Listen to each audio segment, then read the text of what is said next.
महाप्राण ध्वनि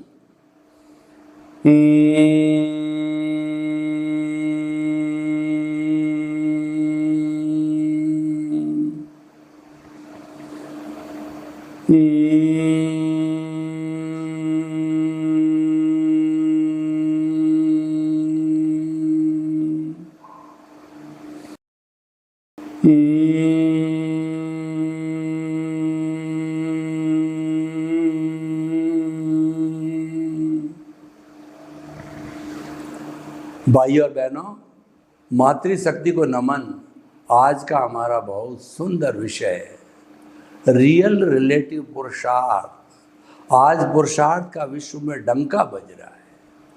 हर संस्था, हर व्यक्ति ये कह रहा पुरुषार्थ करो, विजयी बनो, सफल बनो।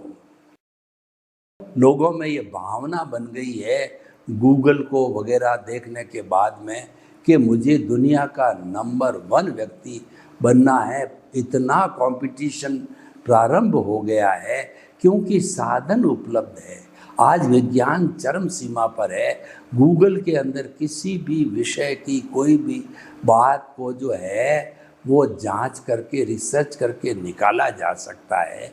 इतना सहयोगी माध्यम बन गया है, इसीलिए लोगों में एनर्जी आ गई है, लोगों में लोगों के अंदर भावना बन गई है कंपटीशन की कि मुझे नंबर 1 बनना है। पर जो ये सारा हम भौतिक जगत का जितना भी पुरुषार्थ की बात करते हैं, हमारे आर्ट ऑफ द विजन के अनुसार, सनातन सत्य के अनुसार जो है, अध्यात्म विज्ञान के अनुसार, इसको हम रिलेटिव पुरुषार्थ कहते हैं।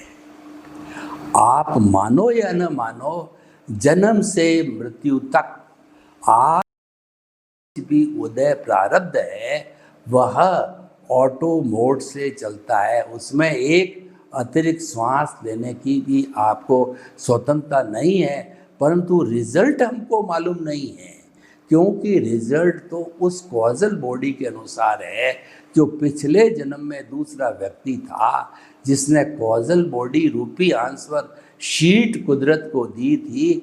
अभी वही कुदरत है एग्जामिनर के रूप में कितने मार्क्स हमको देती है, हमारा कैसा रिजल्ट होता है, हम इसीलिए हम पुरुषार्थ करते हैं। पुरुषार्थ करना बुरी बात नहीं है, करना ही चाहिए, क्योंकि ऐसा कहा जाता है कि पुरुषार्थ से भाग्य बनता है, भाग्य से पुरुषार्थ बनता है।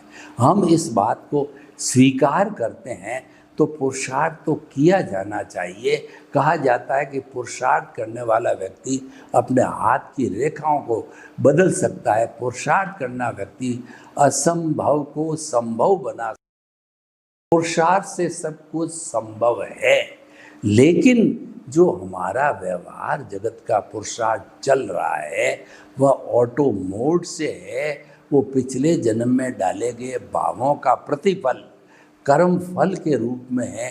आपको मिलेगा वही जो उसके अंदर एम्बेडेड है, उसके बाहर आपको अतिरिक्त कुछ भी नहीं मिलना है। जन्म से मृत्यु, पूरे जन्म भर, उसके बाहर मिलना कुछ नहीं। फिक्स है। हमारा आयुष्य जब पिछले जन्म का बनता है, इस जन्म के लिए, जब तक पिछले जीवन में हम आयुष्य का बंधन नहीं करते, तब तक वो आत्मा उस शरीर को छोड़ नहीं सकती और दूसरा शरीर धारण नहीं करनी। आयुष्य का एंड भी और नए जीवन का आयुष्य का बंध भी, दोनों ही उस समय आत्मा को छोड़ते समय तय हो जाना चाहिए। जैसे कि हम रिटर्न जर्नी की टिकट है कि हम इतने दिन फला शहर में रुकेंगे, इतना दिन हम वापस रवाना हो जाएंगे, वो प्री डेस्टिन्ड हो जाता है। उसी तरीके से दोनों हैं, पूर्व नियोजित हो जाता है हमारी जाने की टिकट और आने की टिकट।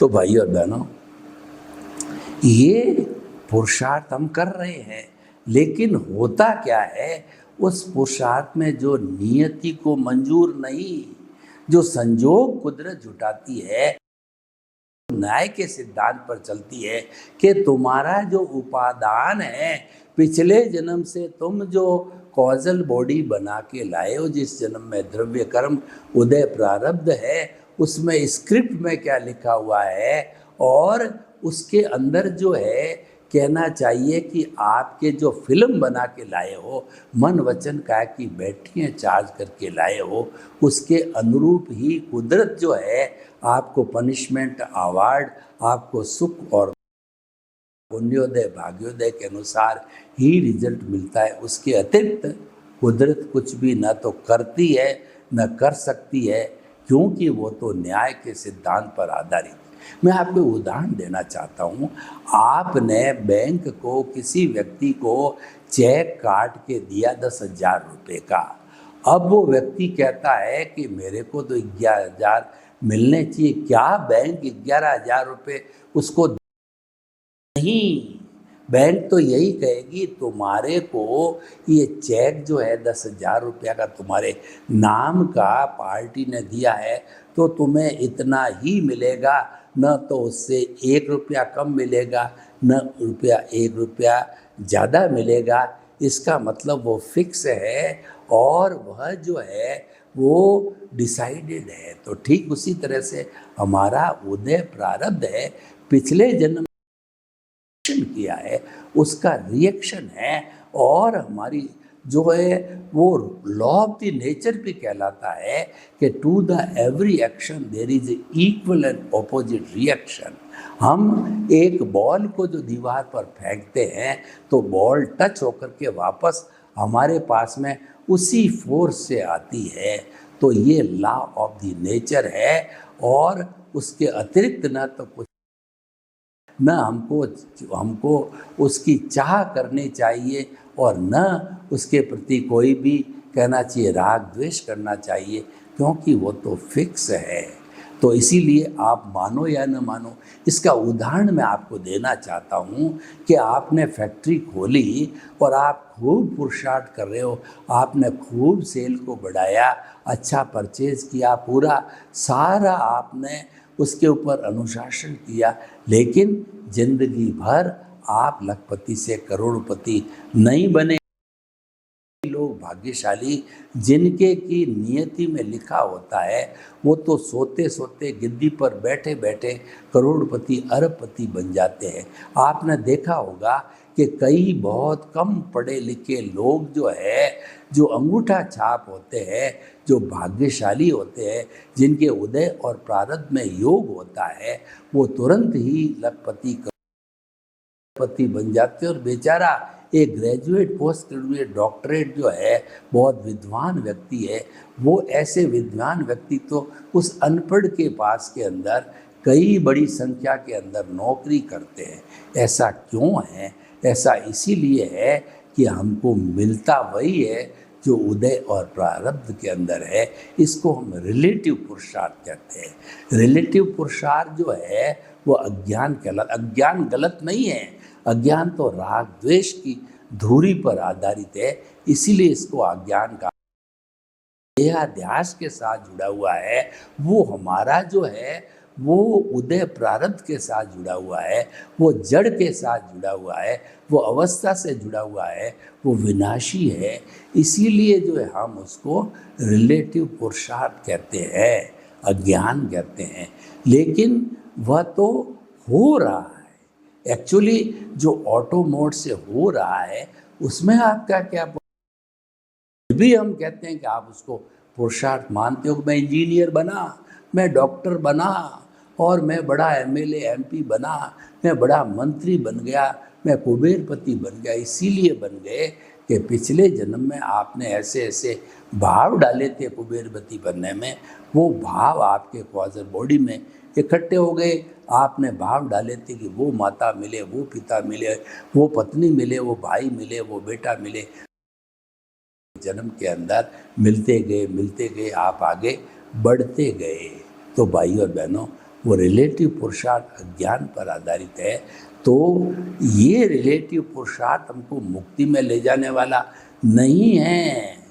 हमको मुक्ति में जो जाने वाला तत्व है वो हमारी शुद्ध आत्मा, जो परमात्मा रूप में हमारे शरीर में विराजमान। अभी हम परमात्मा बने नहीं हैं, लेकिन हमने ज्ञान लिया, गुरु, हमारा एनलाइटनमेंट हुआ, हमारा पुण्योदय, उनका पुण्योदय। हम उनके लिए जो है उदय, हम कहना चाहिए कि हम उनके लिए जो है निमित्त बने, वो हमारे लिए निमित्त बन के हमको दिया। हमारे अनंतानुबंधी कषाय को उन्होंने भस्मीभूत करके और हमारे को निमित्त भाव के अंदर बनाया। हमेरा हमेशा हमारे के लिए कर्ता भाव को समाप्त किए। उनकी कृपा फल होता है। तो हमारा ऑनरशिप डूअरशिप के बाद ही ये प्रथम चरण है हमारा, जो है शाश्वत सुख की प्राप्ति करने का। ये सम्यक ज्ञान, सम्यक दर्शन का प्रथम स्टेप है। इसके बाद हम मान सकते हैं कि निश्चित रूप में हम कभी न कभी शाश्वत सुख को प्राप्त करेंगे, क्योंकि हमारी नींव लग गई है। तो हम इस सनातन सत्य कार्यक्रम के अंदर आपको शाश्वत सुख की नींव लगाते हैं, आपको आर्ट ऑफ द विजन समाज समझाते हैं। वो आर्ट ऑफ विजन मस्तिष्क के अंदर है, और उस आर्ट ऑफ द विजन के को साक्षी रख करके उनके गुण, सम्यक ज्ञान, सम्यक दर्शन की एप्लीकेशन कराने का आपको नुस्खा बताते हैं। तो उससे आप जो है अपने ज्ञान दर्शन का डेवलपमेंट जो है करते रहते, विधि बनाते हैं। तो जूं सम्यक ज्ञान, सम्यक दर्शन का डेवलपमेंट बढ़ता रहता है, क्यों अगले जन्म में वह उसी स्तर पर होता है, वो समाप्त नहीं होता है। अज्ञान तो जो है बढ़ता रहता है, लेकिन डेवलपमेंट जितना फिक्स हो गया उतना रहता है। फिर और आप बढ़ोगे नेक्स्ट बर्थ में, फिर वो बढ़ करके फिक्स हो जाएगा। मेरे कहने का मतलब है, इस जन्म ने आपने अगर अपने ज्ञान दर्शन को 30% किया, तो अगले जन्म में वो 30% ही रहेगा। आप कुछ जन्मों तक उसमें वृद्धि नहीं कराए, क्योंकि आपको मानव जीवन नहीं मिला। मानव जीवन के बिना तो आपका ज्ञान दर्शन नहीं सकता है। तो आपको 3-4 भवों के बाद भी मानव जीवन मिला, तो वो 30% उसमें रहेगा। और आपके पास में एक बार ज्ञान ले लिया, सम्यक दर्शन मिल गया, वो काम करेगा। फिर चौथे बर्थ में भी वो 30% से 50%, 70%, और ये बढ़ता जाएगा। और कुछ ही भवों के अंदर आप शाश्वत सुख को प्राप्त भी कर सकते हो, क्योंकि जैसे जैसे इस सम्यक डेवलपमेंट चालू होता है, वैसे वैसे आपका अनुभव की बढ़ोतरी होता है। 2% अनुभव से बढ़ के 10%, 15%, 20%, 50%, जब 100% होता है तो 360 डिग्री पर चला जाता है। और उसके साथ साथ में जो हमारी जागृति है, हमारा जो रियल पुरुषार्थ है, जो हम जो है उदय प्रारब्ध के साथ जो पुरुषार्थ करते हैं, वो रिलेटिव है, लेकिन मिला हुआ पुरुषार्थ है वो रियल पुरुषार्थ है। रियल पुरुषार्थ में करना कुछ नहीं है, आपको केवल अपनी आत्मा में रमण करना है, सेल्फ रियलाइजेशन करना है, इंट्रोस्पेक्शन करना है, आत्मनिरीक्षण करना है, आत्म परीक्षण करना है। इसके अंदर करना कुछ नहीं है, इसके अंदर जो है अपने स्वरूप में रहना है। रहने की बात होती, करना कुछ नहीं। करना होता उसको क्रिया कहते हैं, वो तो मन वचन काया से की जाती है। इसीलिए उससे जुड़ी हुई हर अवस्था मात्र कुदरती रचना है। ये सारी कुदरती रचना क्रिया है, जो कि व्यवस्थित है, प्रीडेस्टिन्ड है। इसका उदय प्रारब्ध चलता ही जाने के लिए आई है। दुख जा रहा है, सुख जा रहा है, हमारी उम्र जा रही है। ये जड़ है, ये स्थायी नहीं है, ये तो विनाशी है, जाने के लिए आई है, तो वो तो चलता रहता है। तो भाई और बहनों, ये हमारा रिलेटिव पुरुषार्थ और रियल पुरुषार्थ होता है, परमानेंट होता है, पर आधारित है। ये जो है सिद्धांत के ऊपर आधारित है, ये बदलता नहीं है। ये दृष्टि विज्ञान है, आर्ट ऑफ द विजन है, जो कि हमारे दिमाग में, मस्तिष्क में फिट हो गया। आप कुदरती रचना, आपको सिर्फ एक ही पुरुषार्थ करना है, वो ये है कुदरती रचना देखते रहो, देखते रहो, ऑब्जर्वर बने रहो। बने रहने का अर्थ ये कुदरती रचना देखते रहो, उसका फलित ये है कुदरत के कानून का पालन होता रहेगा। इसका फलित ये है कि जो आपका जो प्रतिष्ठित आत्मा का जितना प्रोसेसिंग फैक्ट्री है, जिसके अंदर वो मन बुद्धि चित्त अहंकार रूपी जो कहना चाहिए आपका जो है वो आपका अंतःकरण है, वर्तमान का ज्ञान दर्शन है, पिछले जन्म का ज्ञान आपका इंटरेस्ट है, यानी वैल्यू है आपकी। आप वैल्यू चेतन की करते हो या अचेतन की करते हो, वो मुख्य बात है। उसको कहते हैं इंटरेस्ट, वैल्यू को इंटरेस्ट कहते हैं। और इंटेंशन भाव आपके है ही है, जो कि आत्मा की चेतना है। तो इसके अंदर जब आपने वैल्यू चेतना की कर दी, तो जो फाइनल आपके इस पूरे जो है, जो आपके प्रोसेसिंग फैक्ट्री से जो भाव पड़ेंगे, वो मोक्ष के लायक और सहायक भाव पड़ेंगे। यानी ऐसा पुण्य मिलेगा जो मोक्ष की ओर ले जाएगा। यानी कि आपके सम्यक ज्ञान दर्शन का डेवलपमेंट, जो आत्मा के गुण हैं, आत्मा का लक्षण है, वो चलता रहेगा। और जब आत्मा 100% आत्मज्ञान आत्मदर्शन के ऊपर सम्यक ज्ञान सददर्शन पर आती है, तभी वो सिद्ध बुद्ध और मुक्त बनती है। और उसकी सतत जागृति जो है रियल होता है। प्रीति मतलब विश्वास, वो तो पहले ही चला गया, वो तो पहली चीज़ है जो आपको जो है वो जो कहना चाहिए सम्यक दर्शन बनने का अर्थ ही हो गया। आपकी प्रीति, आपका विश्वास, आपकी श्रद्धा 100% आपको जमा दी जाती है कि रिलेटिव व्यू पॉइंट से तुम सोहनराज हो और रियल पॉइंट ऑफ से शुद्ध आत्मा हो। तो कहने का अर्थ पलड़े में हो, आप किस पाले में हो, आप चेतना के पाले में हो या देहाध्यास के पाले में हो। देहाध्यास जड़ है, देहाध्यास जो है वो उदय प्रारब्ध के साथ जुड़ा हुआ है, देहाध्यास अज्ञान के साथ में जुड़ा हुआ है। ये अज्ञान घटता रहता, बढ़ता रहता है। लेकिन हमारा जो आत्मा है ये जो है रियल पुरुषार्थ से जुड़ा हुआ है, ये करता और शुद्ध आत्मा से जुड़ा हुआ है।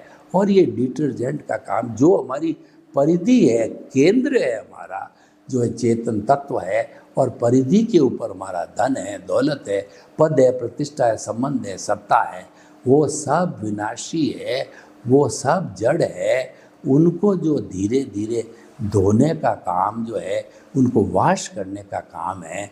ये जो है हमारे जो निमित्त निर्दोष करता और शुद्ध आत्मा 4 सिपाही है, वो करते रहते हैं, होता रहता है। और हमारा सम्यक ज्ञान, सम्यक दर्शन, रियल पुरुषार्थ में बढ़ने के साथ साथ में 360 डिग्री का अनुभव होता है, जिसको कि केवल दर्शन कहा जाता है। और ये जो है हमारे रियल पुरुषार्थ की पराकाष्ठा है। एक बच्चा अगर मान लो कोई कंपटीशन देता है, तो पहली बार में IAS IPS का दिया, पहली बार में 60 लाया, दूसरी बार में 80 लाया, और तीसरी बार में वो 95% कट ऑफ जो है रेट के अनुसार ला करके और वह पास भी हो जाए।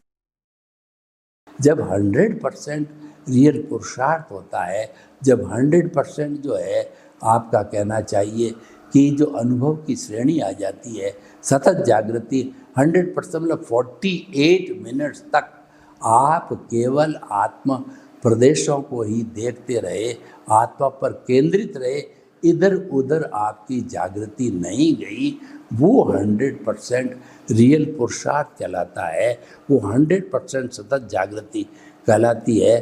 तो ऐसा होते प्राप्ति, और क्योंकि हमने केवल दर्शन प्राप्त करने के पहले पहले जो शुभ भाव के द्वारा जो हमने जो शुभ कर्मों का बंध किया है उसको भुगतने के लिए नेक्स्ट बर्थ के रूप में, परिणाम के रूप में आपको केवल ज्ञान होता है और आपके जो है जो आपने इकट्ठे किए हुए उसको इरियापति कर्म कहा जाता है।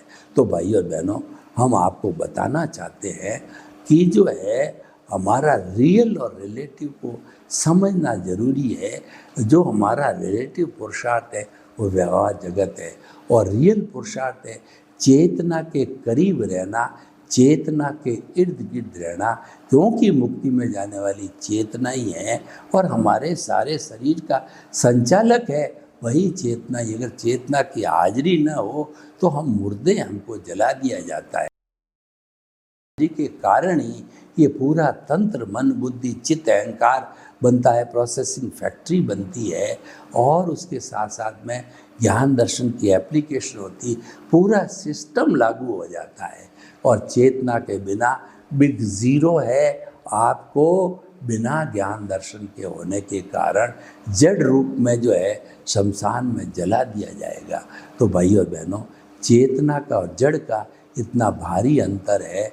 तो आपने जब चेतना को प्राप्त किया, मानव जीवन को प्राप्त, समझने का अभ्यास कीजिए कि मुझे रियल पुरुषार्थ करके और जो इस जन्म में नींव लग गई या पिछले जन्म में नींव लग गई है तो उसका ज्ञान दर्शन को मैं डेवलप करके और आगे से आगे मेरिट के अंदर अपने मार्क्स ला करके और मैं शाश्वत सुख की प्राप्ति करूं, वही मेरी सफलता है। तो वो मुझे प्राप्त करना है। तो रियल रिलेटिव पुरुषार्थ का हम डिमार्केशन करके, हम उसकी दोनों भेद रेखा खींच करके दोनों को अलग अलग रख करके प्रायोरिटी हम रियल में करना कुछ नहीं है। देखिए, मोक्ष काल में करना नहीं है, रहने का अभ्यास करना है। आपका जो स्वरूप आत्म प्रदेश है, आपका शुद्ध आत्मा भगवान है, उसमें रहने का आप अभ्यास कीजिए, वही मुक्ति है। यानी कि आपको जब जो है हम रियल पुरुषार्थ करते हैं, सम्यक दर्शन मिलता है, जब हमारे को आत्मा का स्पर्श होता है और ये आत्मा का स्पर्श बढ़ता कि आत्मा में हमारा निवास प्रारंभ हो जाता है। तो इसीलिए कहा गया है रहो भीतर जियो बाहर। भीतर रहना है यानी कि आत्म प्रदेशों के अंदर आपको शुद्धि करते करते उसी में निवास करना है। और जो बाहर जो चल रहा है वो तो अपने आप ऑटो मोड से चल रहा है और उसका भी समाप्त होने पर ही आप सिद्ध बुद्ध मुक्त बन सकते हो। पहले नहीं बोल सकते क्योंकि आपका कर्जा है। आप कर्जे कैसे बन सकते हो? और कर्जा अपने ऑटो मोड से उतरता है क्योंकि पिछले जन्म में हमने उसको जो इकट्ठा किया था वो इस जन्म के अंदर डिस्चार्ज होता रहता है। तो भाइयों और बहनों, ये डिस्चार्ज जब चरम सीमा पर पहुंच जाता है, संपूर्ण डिस्चार्ज होता है, इसका अर्थ है कि जड़ का एक भी परमाणु चेतना के साथ में नहीं है।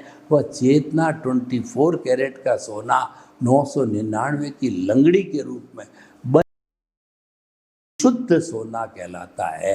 तो विशुद्ध चेतना है, वह विशुद्ध चेतना जो है वो आगे जा कर के सिद्ध बुद्ध मुक्त बन कर के सिद्ध शिला में ईश्वर रूप में विराजमान होकर के और शाश्वत सुख को प्राप्त करती रहती। तो प्रश्न ये है कि हमारा रिलेटिव और रियल व्यू पॉइंट में एक तो जड़ से जुड़ा हुआ है, एक चेतन से जुड़ा हुआ है और एक हमारे स्व नियंत्रण से कहिए या जिस पे कानून नहीं चलता है उससे कहिए कि वो चलता रहता। तो दोनों के अलग अलग दिशाएं हैं। रियल और रिलेटिव की दिशाएं अलग अलग है, उनका भुगतान अलग अलग है। ये रियल है वो लाइव पार्ट है और जो रिलेटिव है वो डिस्चार्ज पार्ट है। लाइव पार्ट भावों से जुड़ा हुआ है, इसीलिए कहा गया है भाव बिगाड़ो भव बिगड़ेगा। भाव से भव होता है, यानी जैसे जैसे भाव होते हैं और उसको प्रोसेसिंग फैक्ट्री के अंदर पकाया जाता है, उसमें जैसा कोट लगाया जाता है वैसे कॉजेज के अनुरूप जो है वो हमारा जीवन का निर्धारण होता है और हम उसके अनुरूप आगे से आगे बढ़ते हैं। पूरा एक सिस्टम है, इस सिस्टम को हमें रियल और रिलेटिव को समझना है कि रिलेटिव व्यू पॉइंट जो है वह जो है वो क्योंकि वह जो है जड़ से जुड़ा हुआ है और रियल है, हमारा रियल पुरुषार्थ है। इस तरीके से हम दोनों का डिमार्केशन करें। सर्वे भवन्तु सुखिनः, सर्वे सन्तु निरामया, लोग के जीवों को सुख मिले, शांति मिले, आनंद मिले, प्रेम मिले, सौहार्द मिले और हम सभी हिल मिल करके रियल रिलेटिव को समझ करके शाश्वत सुख की नींव लगाए। आपके प्रति मंगल भावना। ओम शांति।